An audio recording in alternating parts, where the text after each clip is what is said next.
My name's Deb Lynch and I'm the Secretary of the Medical Cannabis Users Association of Australia. I'm also the Australian representative for the IMCPC, which is the International Medical Cannabis Patients Coalition. Also the Australian Lawful Use of Cannabis Alliance. I was on their medical committee way back in the very beginning when this all began in 2014-15. I was on one of the committees for the Human Rights Bill for Queensland, but I had to pull out of that when I had my kidney removed. I just got too sick to carry on with it. So many things, just to try and get cannabis legalised. It's been like a chess game. The government has put up one block and we've had to counter that block, whether it be with a press release or with a rally or a workshop, the federal election. I stood as a state candidate for the Drug Law Reform Party, and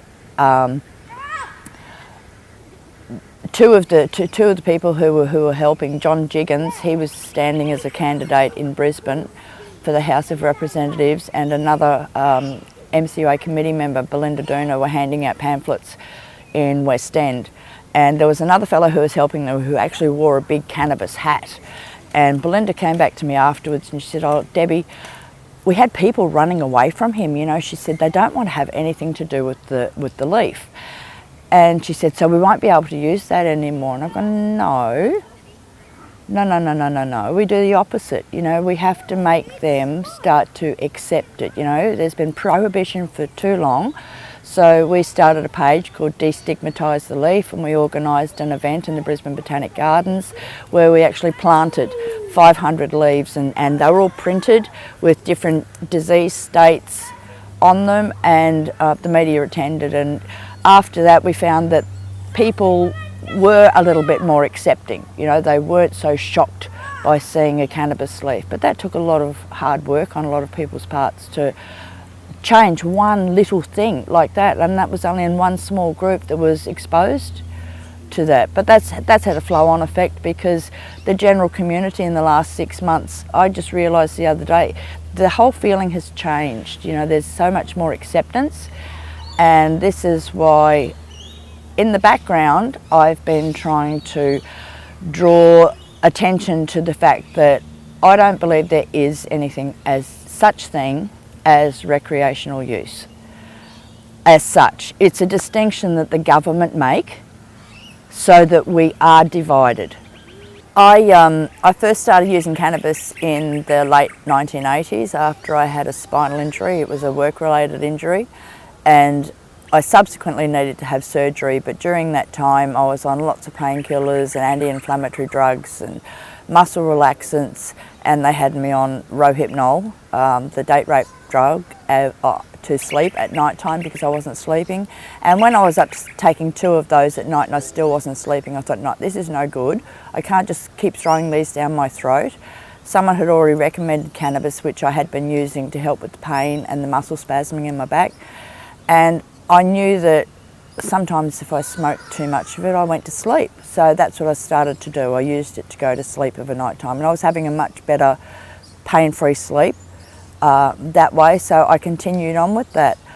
As time went by, I realised that it helped with my post-traumatic stress disorder, which I'd been treated for, even if it wasn't diagnosed.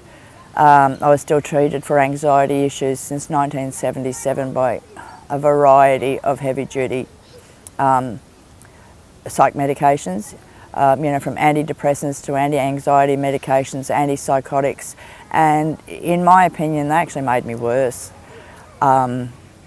They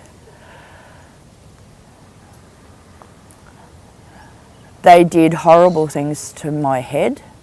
I would get so, if I got upset and I couldn't calm down, I would get so angry, but I wouldn't get angry at other people. I would turn the anger inwards and I would want to kill myself. And that's what my kids grew up with, and that's not good enough. And in some ways they think to this day that that's me. They don't recognise that it was the medications that were doing that to me. And that's had a flow-on effect with in later years. I developed an autoimmune disease, and it's rare. There's only about 5,000 people in this country that suffer from it. There's no cure, and it's progressive. I'll get progressively worse as time goes by. All I can hope for is remission. Many patients are put on cancer drugs to try and control it.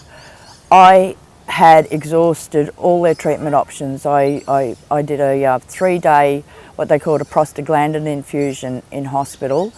And that was supposed to give me like 4 or 5 months relief from the pain and the, I have circulation issues due to the nerves actually shut off the circulation in my extremities, and each time this happens and there's nerve damage, you know, like it does tissue damage, and I end up with digital ulcers. It's similar to frostbite in that the tissue becomes deprived of oxygen and just starts to break down, and any tiny little injury, a shopping bag, you know, coming from home from the shopping, I got a little tiny bruise on the side of my finger, and I ended up in hospital with that, and I thought they were going to have to amputate my finger.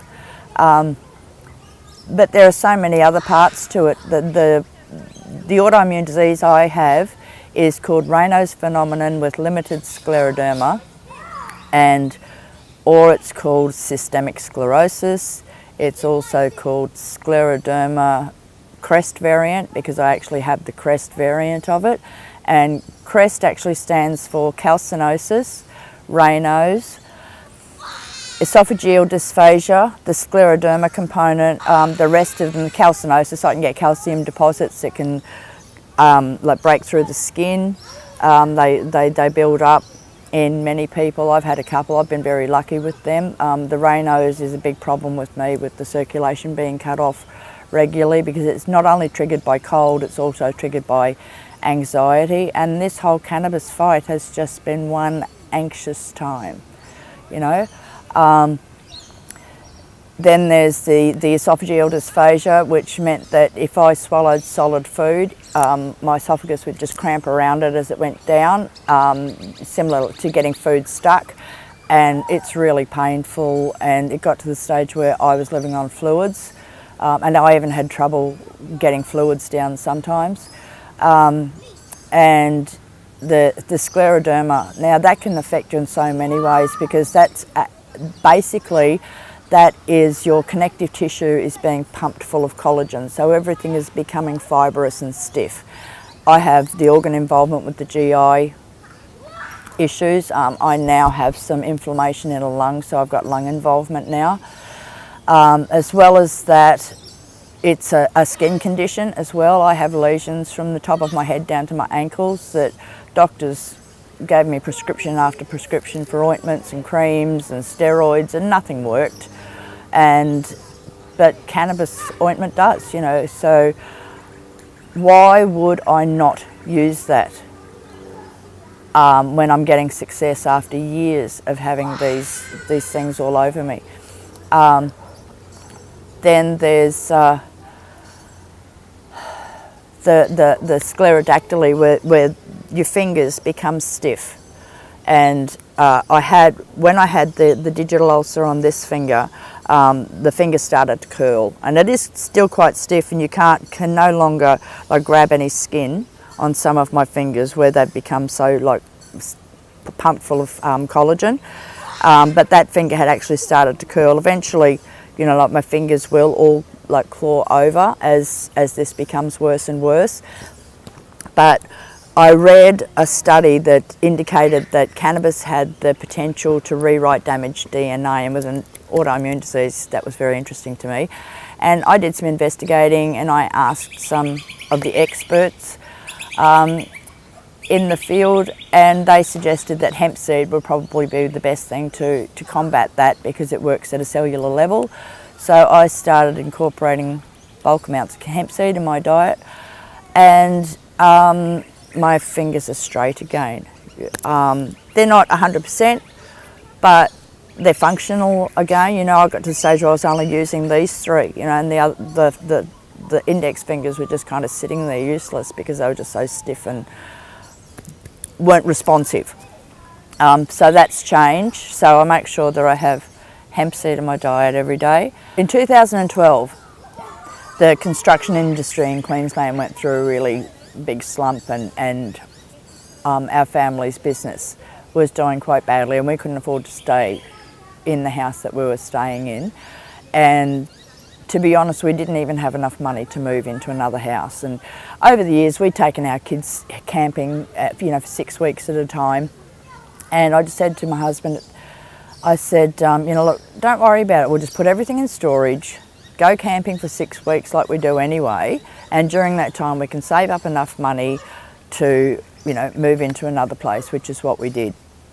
And while we were over there, I stuck myself with a fish hook and got this really weird purple infected mark on my finger, and it took quite a while to heal up, but it wasn't warm like most infections are. It was cold. It was really cold, and the doctors couldn't work out what it was. Anyway, after a while it went away, but I'd been using the same betadine bottle on my finger, and I happened to use it on my foot, and the next thing I had these purple marks on my foot. And for quite a while I was on antibiotics after antibiotics after antibiotics, and it wasn't getting any better. In fact, it was getting worse. I then ended up with it in my heels, and the doctors were just scratching their head, and eventually I asked to be referred to an infectious diseases doctor, because I thought I must have picked up something really nasty from the rotten bait when I got stuck with the fish hook.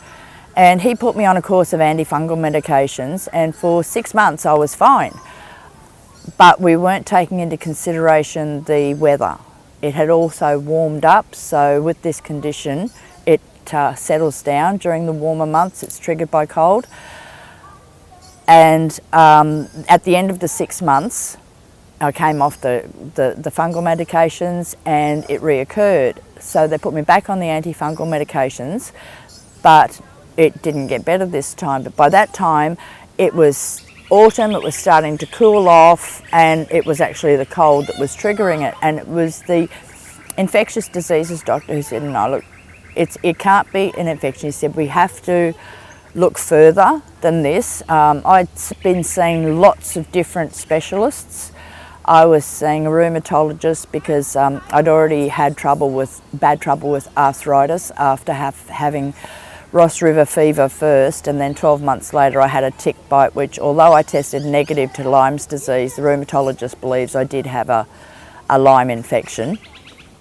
And he believes that because my immune system was under assault for so long, it became overactive and it started to attack all of my joints, hence the arthritis. So he was treating me with a drug called Plaquenil, which made me so itchy I just wanted to tear my skin from my body. So it was a case of balancing whether the pain was bad enough to tolerate the itching, or whether the pain had settled down enough for me to say, no, I can't stand the itching anymore, I've got to stop taking these. So it was, that in itself was hard to deal with. And then so I had my rheumatologist that I was already seeing. I had a vascular surgeon that I was already seeing because I had a slight vascular issue.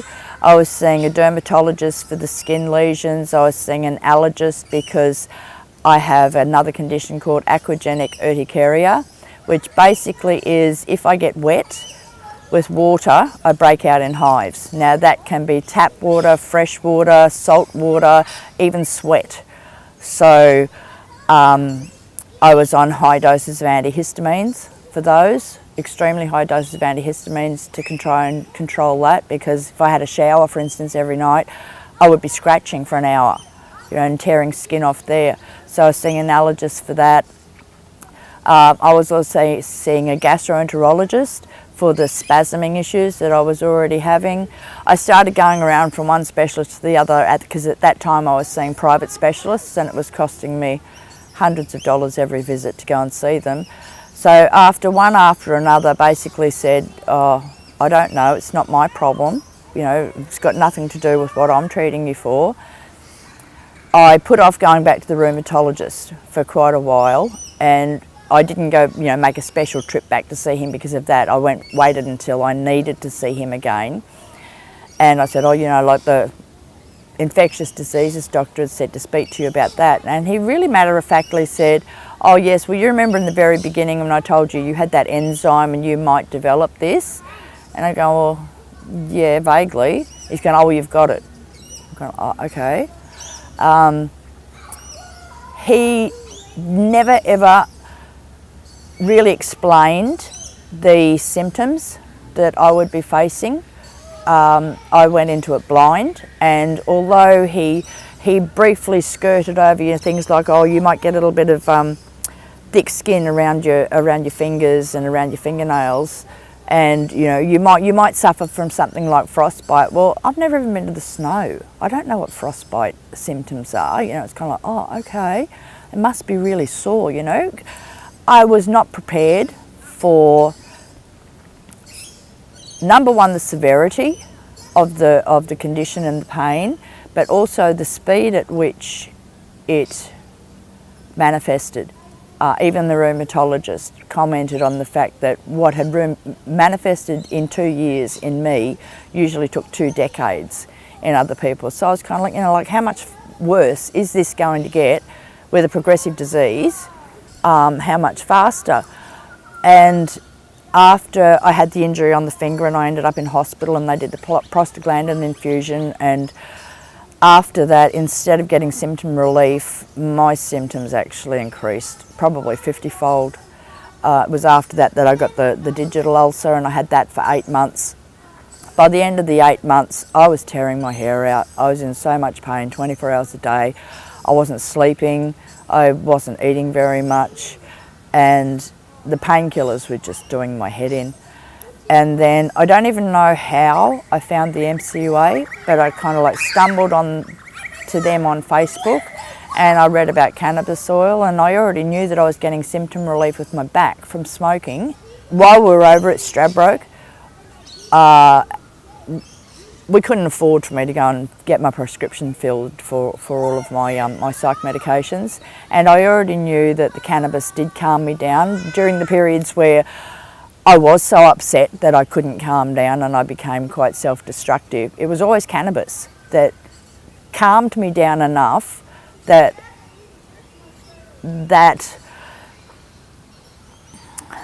craziness disappeared.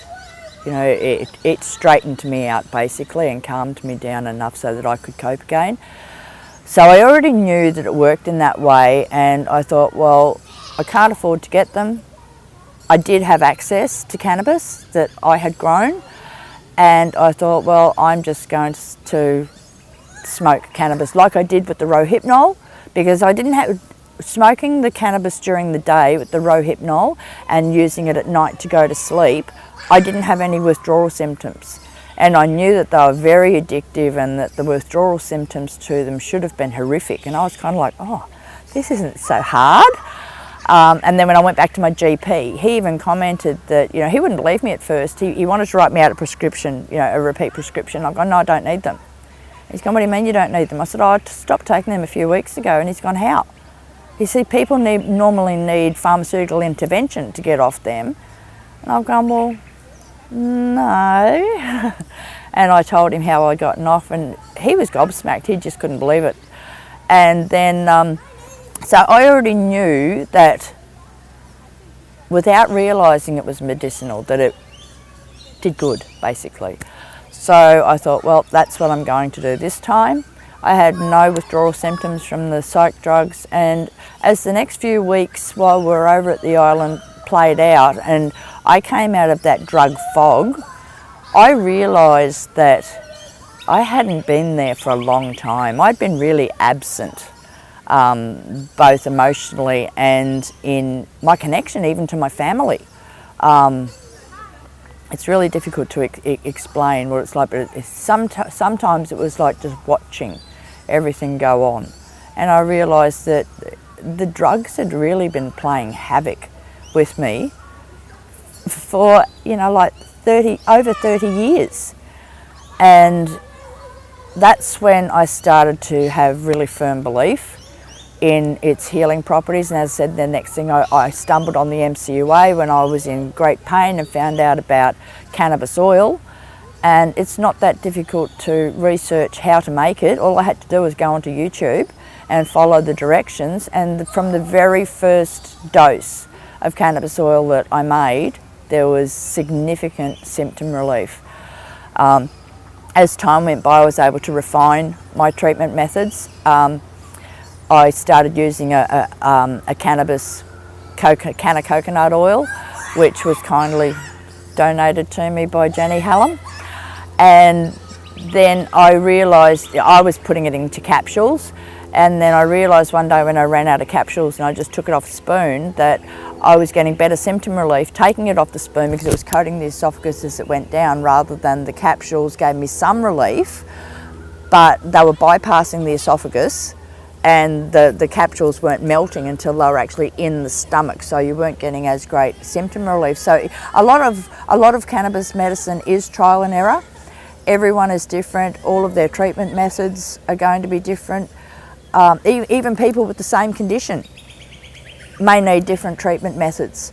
And then I found that I was able to reduce my dose over a period of time. So in the end, I was like on a maintenance dose. But I still had some niggling GI symptoms, which I kept bringing to the attention of the gastroenterologist, and they kind of like, oh, I don't know what it is, you know, like, could be this and it could be that, and we'll see what happens next time. So this went on for about 3 or 4 visits, and then the last time I said, look, it's becoming more noticeable. And they said, oh, look, we'll send you for an ultrasound, you know, if we find anything, we'll call you back for a gastroscopy. If we don't find anything, we'll just call you back to clinic in 6 months' time. And I've gone, okay, fine, fair enough. And during that time, I was visiting MP, you know, the state members of parliament in Queensland, and we were going to visit the committee that, there was a certain committee of MPs that was dealing with the cannabis bill. We went and visited the majority of them. I visited some federal politicians about the cannabis bill. Myself and Gail Hester spoke in Queensland Parliament on the Queensland cannabis bill. I don't know what more we can do. They're not listening to patients. Oh, I also, I had a meeting with the state health minister in Queensland, an MP named Peter Russo, who is from Sunnybank.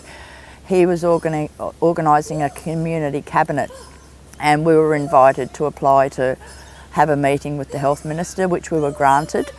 And while we were waiting to see him, because we had a specific time to see him, we were able to, myself and Belinda Duna were able to have a few minutes with the Queensland Premier.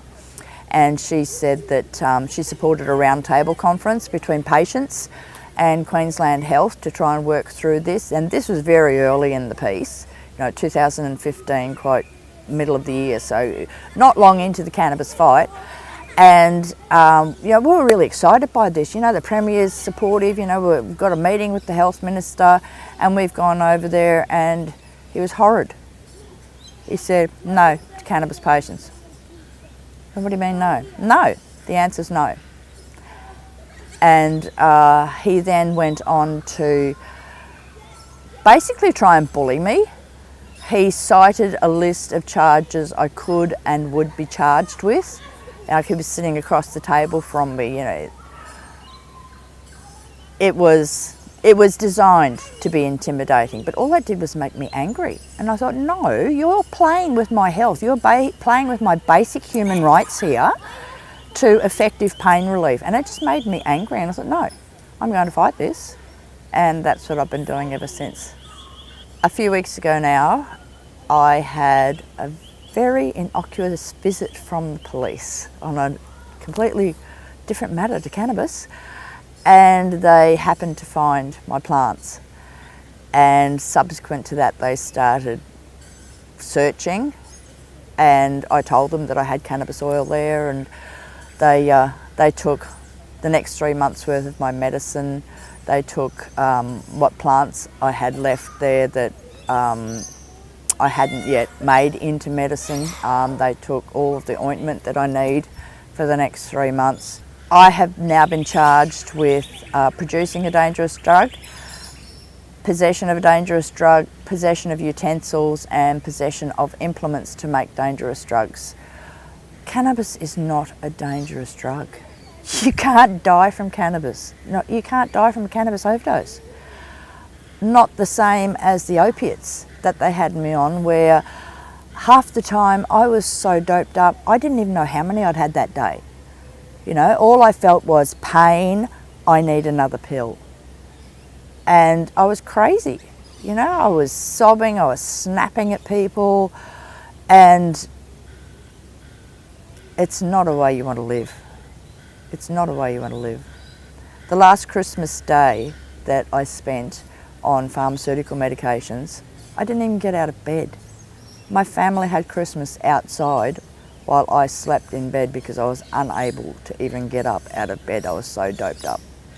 And it's ridiculous, absolutely ridiculous. This is just another step in the fight. You know, this time, instead of coming after somebody who isn't prepared to stand up and isn't in a situation where they can't care anymore. I can't care. It's as simple as that. This is a bad law and it has to be changed to help people like me. And there are thousands and thousands of people like me. People who need specific strains to be able to get effective symptom relief. And those combinations of strains you're not going to get from a standardised medicine.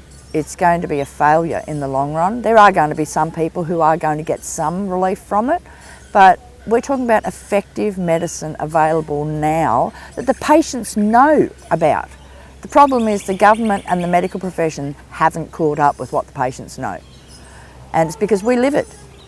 You know, we're not just learning it from a book. We're not just looking at a screen and going, oh, okay, so that's how it works. We're living it every single day. So we know immediately this works, that doesn't work. You know, this treatment method works, that treatment method doesn't work. And we tailor it to ourselves. My PTSD, smoking is the only way I can keep it under control. For a lot of years, I thought I classed myself as a recreational smoker because that's what society said I was. But in hindsight, I wasn't drinking, which was a good thing for everyone. I'm not a very nice person with alcohol in me. But I drank because the panic attacks and the social anxiety that I would experience, and it wouldn't matter whether there was half a dozen people there or 50 people there. It wouldn't matter whether I knew them or not. As soon as I walked through the door, the panic attacks would start, I'd start hyperventilating, and I wouldn't be able to calm down, and I wouldn't have the confidence to go up and speak to people. So I would go off, you know, by myself and sit in a corner somewhere, and everybody would think, oh, well, you know, like, you know, she's not very very social, and that's how I felt.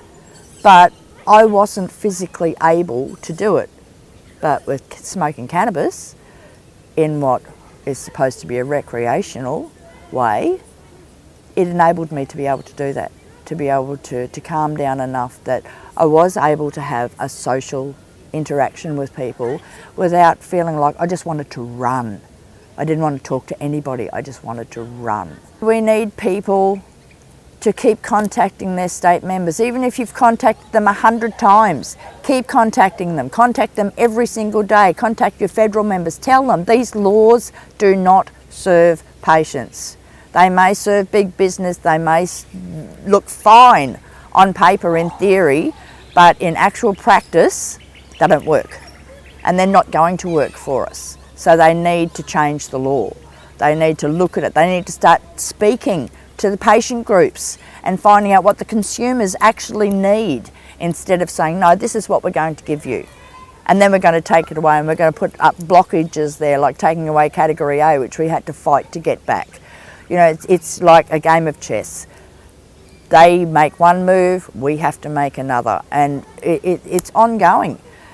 But this time, we need people to start standing up, going to rallies. We need people on the ground. You know, it's no good the same 24 people turning up at every single rally. We need all of the people who are using it medicinally, the people who are using it recreationally, the people who believe that what we're doing is right. They all need to get off their bums and they need to get to these rallies and show the Parliament that this is what the public wants, because right now it's all being fought from behind keyboards, because the majority of the people fighting this fight are sick and they're all not able to work, so they're on low incomes, and it is easier for them to fight from behind their keyboard, both physically and economically, than it is to come down to Brisbane for a rally or get to Canberra for another rally. You know, we need the people in those areas, in the general community, to come out and say, no, you know, like, these people need this, and government are just blocking their way, which is what they're doing every step of the way. The people in the cannabis community are growing every single day, because people are learning for themselves and learning through word of mouth, not just from patient groups like us. And there are so many ill people out there who do need this, that they are going to look further. What government and police and the judiciary haven't realised yet is that they missed the tipping point with the patients a long time ago. Patients now would rather be illegally healed than legally dead, and more and more and more people are going to stand up and say no more. They need to start to work with patient groups. It's as simple as that. They need to start to listen to their consumers and work with us, instead of trying to build a framework that we're just going to reject, and we're going to keep going, and we will defy, and enough is enough.